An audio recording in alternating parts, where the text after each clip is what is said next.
Hola, ¿qué tal a quienes nos escuchan hoy en una nueva inmersión profunda? La verdad es un gusto estar aquí para platicar de un material que resulta ser un rompecabezas sociológico y humano fascinante. Sí, muy complejo. Muy complejo, exacto. Hoy vamos a desmenuzar la información de un análisis bien minucioso basado en el video del canal de YouTube Fama Kids, que lleva por título ¿Qué fue de los 3 hijos de María Corina Machado? Y bueno, la misión de esta sesión es entender la anatomía de una grieta invisible. Queremos explorar qué le ocurre a la dinámica de una familia allá en su espacio más íntimo cuando uno de los padres se convierte en una figura pública altísimamente polarizante y, para sumar a la ecuación, perseguida. Y antes de adentrarnos en los detalles de esta historia, creo que es vital establecer una regla fundamental para la conversación que vamos a tener. Quienes siguen estas inmersiones profundas saben que el objetivo siempre es el análisis riguroso, ¿verdad? 100%. Entonces, dado el contenido políticamente sensible del material que estamos revisando hoy, esto es un ejercicio estrictamente analítico. No se está tomando ningún bando político, ni de izquierda, ni de derecha, ni se respaldan posturas ideológicas de ninguna índole. El propósito es puramente explorar la información disponible en la fuente para comprender un fenómeno humano y sociológico universal, el verdadero costo personal de la exposición pública extrema. Queda clarísimo y de verdad es el lente perfecto para observar a las personas que existen detrás de los grandes titulares. Ok, vamos a desempacar esto paso por paso. Hay una imagen visual con la que arranca esta historia que te atrapa de inmediato. Y creo que es el gancho perfecto para entrar en materia. Imaginemos la escena por un momento. Caracas, una noche cualquiera, pero sin electricidad. Tensión absoluta. Tensión que casi se puede tocar afuera en la calle. Y adentro, en una casa protegida por escoltas, rodeada de vidrios reforzados, hay 3 hijos observando en absoluto silencio una pantalla. Y en esa pantalla, su madre está desafiando el poder más temido de su país. Digo, no estamos hablando de los hijos de una estrella de cine o de un gigante de la tecnología. Son los hijos de una mujer que divide a una nación entera. Para unos representa la esperanza absoluta y para otros es la enemiga número 1 del Estado. Es una carga monumental. Gigante. Y mientras todo un país se fractura por estas visiones opuestas, estos 3 jóvenes tienen que crecer atravesados por el exilio, las amenazas y una vigilancia que simplemente no descansa. Es una premisa, sumamente poderosa. Nos obliga a plantearnos si resulta humanamente posible construir una vida propia, una identidad individual auténtica cuando el apellido que llevas en tu documento de identidad pesa muchísimo más que cualquier plan a futuro que puedas tener.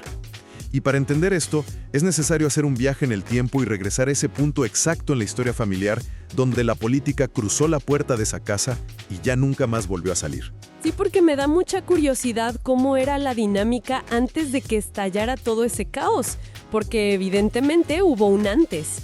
Es fascinante revisar la historia y darnos cuenta de que, originalmente, llevar el apellido Machado o Sosa en Caracas no tenía ninguna relación con la clandestinidad o la persecución. Al contrario, era sinónimo de una estabilidad tremenda. Prestigio puro. Prestigio social y empresarial muy consolidado. Por ejemplo, el abuelo materno de estos chicos era un empresario muy fuerte del sector siderúrgico. Era alguien que representaba esa Venezuela industrial de otra época, ¿no? La de las grandes fábricas, la producción tangible. Y por el otro lado, la abuela materna era psicóloga, aportando una dimensión profunda de análisis y estructura emocional al hogar.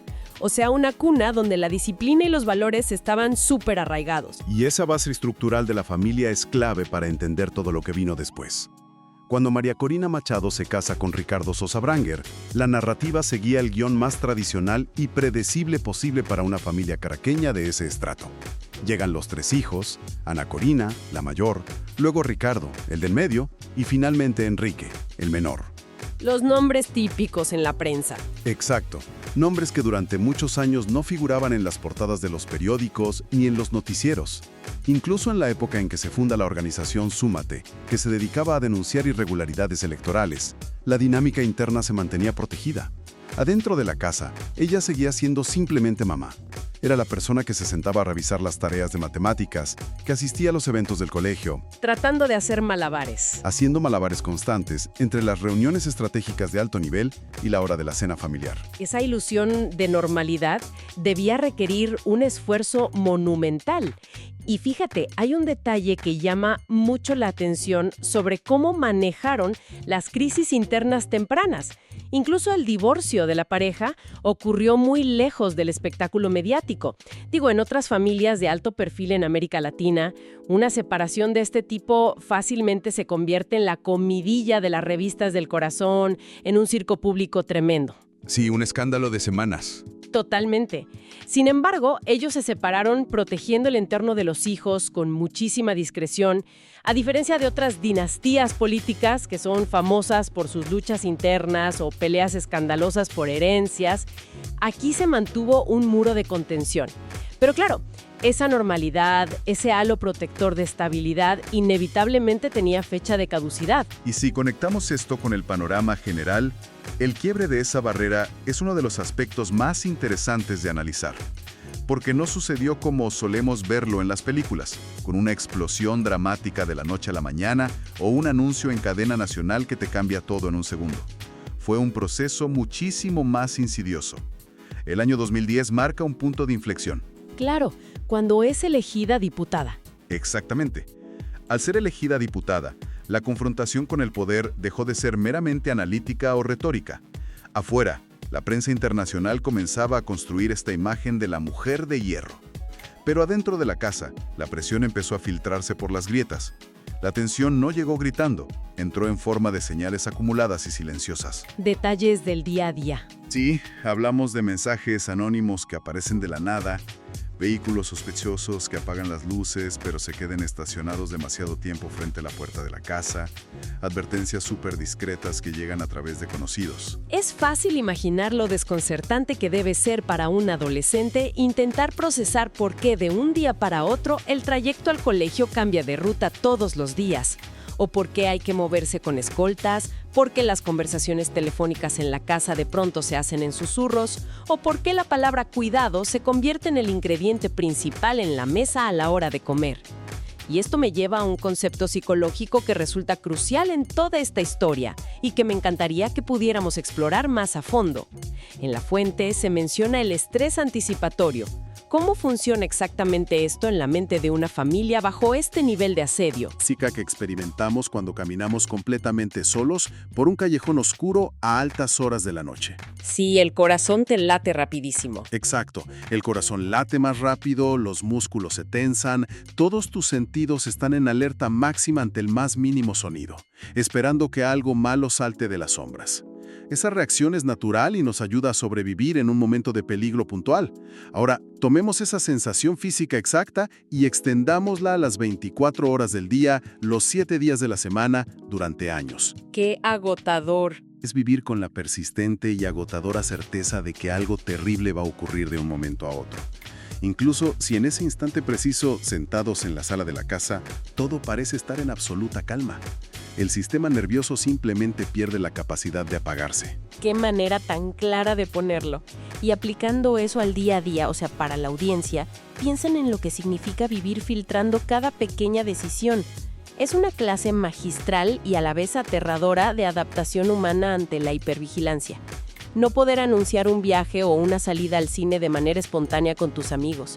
Tener que pensar 3-4 veces antes de subir una foto casual a las redes sociales porque un simple edificio de fondo o un letrero podría revelar una ubicación y convertirse en un peligro real. Un riesgo altísimo de seguridad. Cualquier error, por más insignificante que parezca en la vida de una persona común, en este contexto podría tener consecuencias verdaderamente catastróficas. Y es bajo esa olla de presión constante donde surge el tema de la migración. Aquí es donde se pone realmente interesante lo que destaca la fuente. Sí, porque ese movimiento migratorio es fundamental para entender la evolución de la dinámica familiar. Cuando las inhabilitaciones políticas y las campañas sistemáticas de desprestigio se intensificaron a niveles ya críticos, la posibilidad de salir del país dejó de ser un plan a largo plazo o una simple opción académica, y se transformó en una necesidad urgente de supervivencia. Fue necesario tomar una de las decisiones más desgarradoras para cualquier núcleo familiar: priorizar la protección física de los hijos, sabiendo que el costo inevitable era la distancia. A ver, estos jóvenes no empacaron sus maletas impulsados por las ambiciones profesionales típicas de su entorno social. Tampoco optaron por presentarse en aeropuertos o dar conferencias de prensa asumiendo este rol de exiliados dramáticos en busca de reflectores. Su salida fue estrictamente un movimiento preventivo. Fue una estrategia de seguridad pura y dura, diseñada para quitarle al Estado una herramienta de chantaje emocional sobre su madre. Un sacrificio táctico, en cierto modo. Así es. Sin embargo, esa decisión tan racional trae consigo un desgaste psicológico profundísimo, porque fractura el espacio físico de la familia de forma indefinida. Y esas marcas de separación se fueron haciendo más profundas con los años, sobre todo exacerbadas por eventos clave como la inhabilitación política que le impidió a Machado competir formalmente en las elecciones de 2024. Lo que nos abre la puerta para analizar el corazón mismo de este fenómeno. Tenemos a 3 hijos enfrentando la misma tormenta, pero asumiendo 3 posiciones distintas dentro del tablero familiar. Son 3 estrategias completamente diferentes y sumamente fascinantes para aprender a caminar cargando el peso aplastante de su propio apellido. Me da muchísima curiosidad cómo reaccionó la hija mayor, Ana Corina Sosa Machado. Cargar con el título de ser la primogénita y además llevar exactamente el mismo nombre que su madre en medio de un clima político tan incendiario, tiene que representar una carga inmensa. ¿Cómo se construye una identidad propia bajo esa sombra tan específica? Esa es una de las piezas más reveladoras de esta dinámica. La respuesta de Ana Corina, según detalla la fuente, fue adoptar una postura que podemos definir como una sobriedad estratégica. Desde muy joven, demostró ser brillante en el ámbito académico y decidió formarse en ingeniería y tecnología en el extranjero. Básicamente eligió insertarse en entornos profesionales áridos, basados en datos y resultados. Entornos lógicos. Completamente alejados del ruido, el drama y la retórica de la política latinoamericana. Apostó todo al mérito silencioso. Si buscas en su vida pública, no hay declaraciones altisonantes, no hay activismo desmedido en redes sociales, no hay provocaciones.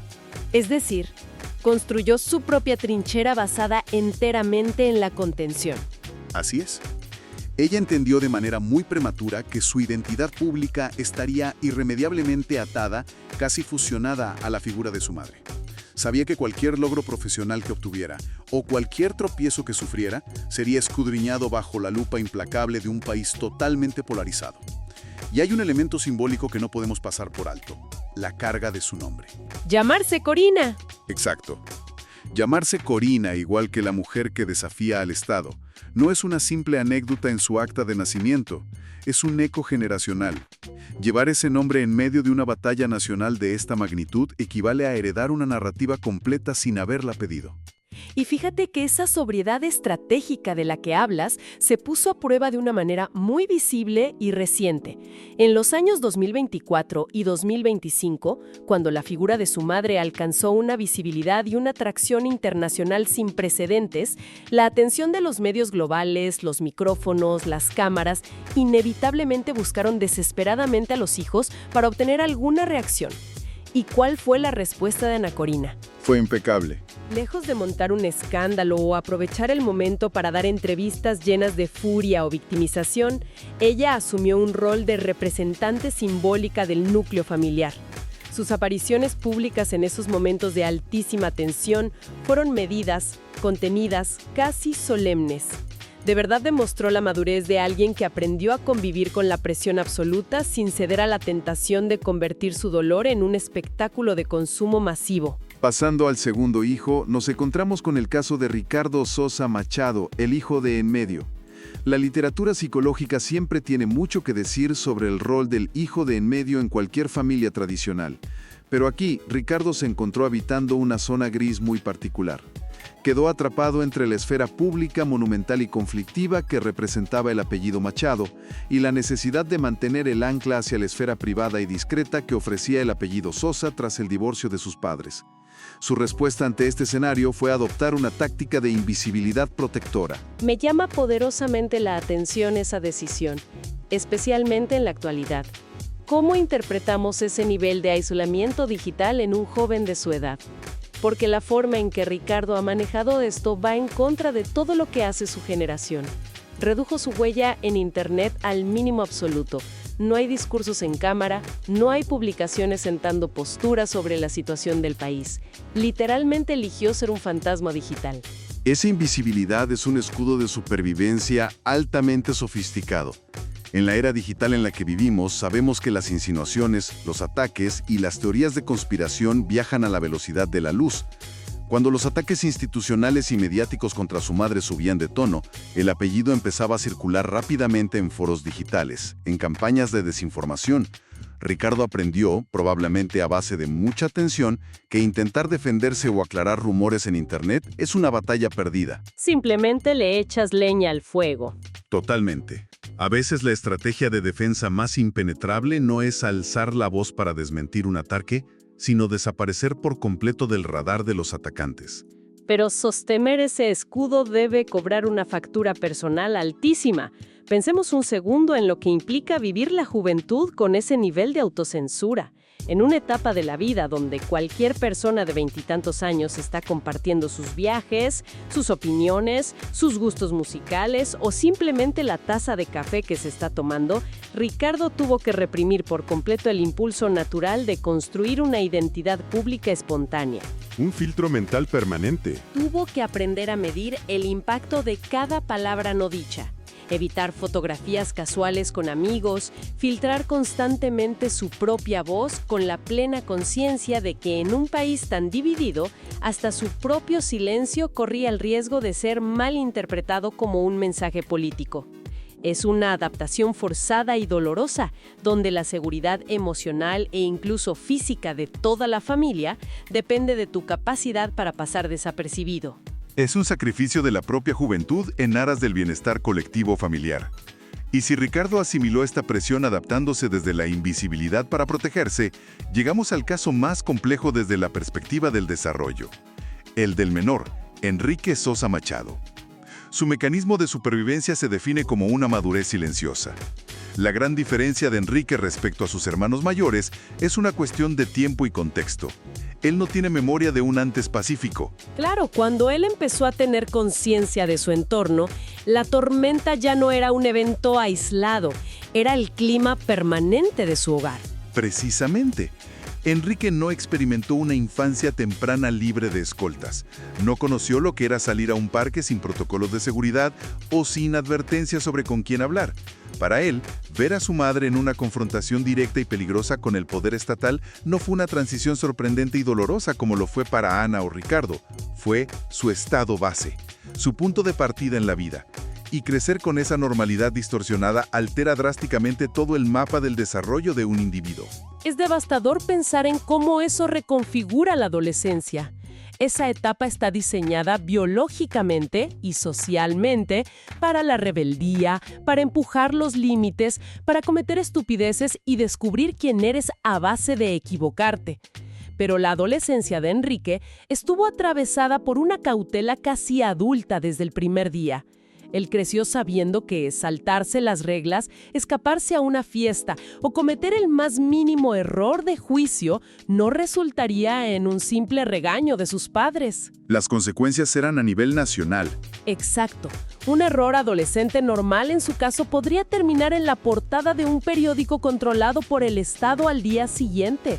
No hay margen para equivocarse cuando la sociedad entera te ha arrebatado el derecho al anonimato. Ese es el desgaste real de vivir bajo vigilancia simbólica permanente. Al igual que con sus hermanos, el momento del desarraigo de tener que salir de Venezuela para protegerse tuvo un impacto formativo brutal en él. Implicó dejar atrás el círculo de amigos, las referencias culturales de su edad, los lugares conocidos para ir a reconstruir una vida entera desde cero en otro país. Y hacerlo además manteniendo ese mismo perfil bajísimo, sin permitirse emitir resentimiento abierto, sin canalizar su frustración a través de la rebeldía pública. Enrique eligió el camino de construir su vida, afirmando de manera tácita pero muy firme que su existencia y su identidad personal no podían ni debían reducirse a ser una simple etiqueta en medio de una guerra ideológica. Tenemos entonces un cuadro fascinante. Ana Corina optando por la sobriedad estratégica y asumiendo un rol de ancla madura. Ricardo decidiendo que la invisibilidad y el silencio digital son su mejor armadura. y Enrique desarrollando una madurez prematura frente a una tormenta que es lo único que ha conocido. Son 3 caminos muy distintos, pero todos buscan sobrellevar el mismo huracán. Y esto nos lleva a un punto que resulta ser la revelación más potente de toda esta historia. A pesar del estrés anticipatorio, del exilio forzado y de la presión aplastante sobre sus hombros, hay un hilo conductor que une a los 3. Han mantenido una resistencia inquebrantable a través del silencio. Lo que plantea una pregunta importante y revela un patrón sorprendente en América Latina. A lo largo de la historia política de la región, el comportamiento habitual de las dinastías y las familias en el poder, o en la oposición de alto perfil, es radicalmente distinto. Hemos sido testigos de incontables familias donde los hijos rápidamente capitalizan la fama mediática de sus padres. Y los vemos en todos lados. Exacto. Los vemos protagonizar escándalos en revistas, participar en reality shows, conceder entrevistas exclusivas ventilando supuestas traiciones internas o enfrascarse en largas y amargas guerras públicas por herencias millonarias y control de partidos. Sin embargo, los Osa Machao optaron por hacer exactamente lo contrario. Es una decisión que habla de una disciplina familiar impresionante. No permitieron que su tragedia personal o el dolor de sus exilios se convirtieran en capital político para nadie. No hay docuserie sobre su sufrimiento. Nadie vendió una exclusiva a una revista internacional detallando cómo fue salir del país. El silencio que han mantenido a lo largo de todos estos años es en sí mismo una declaración radical de autonomía individual. Una barrera impenetrable. Es como si estuvieran trazando una línea en la arena diciendo: el poder que intenta absorber y destruir la figura pública de nuestra madre no va a devorar nuestras identidades privadas. Han defendido su privacidad con una fiereza admirable, convirtiéndola en una fortaleza inexpugnable, en la frontera ética definitiva que ningún bando político puede cruzar. Es, en el fondo, una forma muy sofisticada de resistir sin hacer ruido. Al no alimentar la maquinaria de los rumores, al negarse a responder a los ataques institucionales con más ataques públicos, le quitan el oxígeno a la controversia. Es una decisión consciente y sumamente difícil de mantener, de no convertir el trauma de sus vidas privadas en un espectáculo de consumo masivo. Esto resulta muy raro en la era actual de la sobreexposición digital constante, donde la notoriedad política suele traer consigo unos riesgos periféricos que terminan devorando la estabilidad mental de todo el núcleo familiar. Reuniendo todas estas piezas, es momento de preguntarnos qué nos deja todo este análisis. Queda claro que no estamos frente a la clásica narrativa de escándalos de poder, traiciones palaciegas o fortunas escondidas bajo la alfombra. Esta historia es más bien la radiografía detallada de una grieta invisible. Es el registro minucioso del costo altísimo a nivel psicológico y emocional que conlleva sostener una convicción política de manera inquebrantable a lo largo de las décadas. Nos revela de una manera muy cruda cómo la vida cotidiana más elemental, desde el trayecto a la escuela hasta el manejo de una red social, se transforma forzosamente en un territorio estratégico de pura supervivencia.